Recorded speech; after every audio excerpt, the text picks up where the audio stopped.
LSG বনাম MI highlights IPL 2025 Lucknow super giants শুক্রবার IPL 2025-এর 16তম ম্যাচে মুম্বাই ইন্ডিয়ান্সকে 12 রানে হারিয়েছে ভারতরত্ন শ্রী অটল বিহারী বাজপেয়ী একনা ক্রিকেট স্টেডিয়ামের শেষ ওভার পর্যন্ত চলা রোমাঞ্চকর ম্যাচে এলএসজি প্রথমে ব্যাট করে 20 ওভারে 8 উইকেট হারিয়ে 203 রান করে। জবাবে মুম্বাই ইন্ডিয়ান্সের দল 20 ওভারে 5 উইকেট হারিয়ে 191 রানে করতে পারে।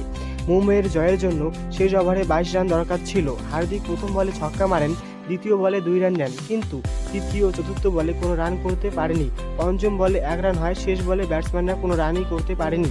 204 রানের টার্গেটের পিছনে ব্যাট করতে নেমে মুম্বাই ইন্ডিয়ান্সের দল দ্বিতীয় ওভারেই প্রথম ধাক্কা খান। উইল জ্যাক্স 7 বলে মাত্র 5 রান করে আউট হন। রায়ান নিকলটন 5 বলে 10 রান করে প্যাভিলিয়নে ফেরেন। নমন এবং সূর্যকুমারের মধ্যে তৃতীয় উইকেটের জন্য 35 বলে 69 রানের পার্টনারশিপ হয়।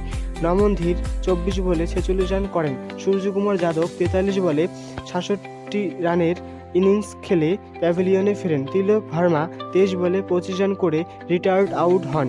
হার্দিক পান্ডে 16 বলে 28 রান করে অপরাজিত থাকেন। স্যান্টেনার 2 রানে অপরাজিত থাকেন। শার্দুল, আকাশদীপ, আবেশ এবং দিগ্বেশ একটি উইকেট নেন। লখনৌ সুপার জায়ান্টস প্রথমে ব্যাট করে 20 ওভারে 8 উইকেট হারিয়ে 203 রান করে। লখনৌর হয়ে মিচেল মার্শ সর্বোচ্চ রান 60 রান করেন। মুম্বাইয়ের হয়ে অধিনায়ক হার্দিক পান্ডে 5 উইকেট নেন। প্রথমে ব্যাট করতে নেমে এলএসজি মিচেল মার্শ এবং এডেন মার্করাম দারুণ শুরু করে। দুজনের মধ্যে প্রথম উইকেটের জন্য 76 রানের পার্টনারশিপ হয়। মিচেল মার্শ 31 বলে 60 রান করে আউট হন।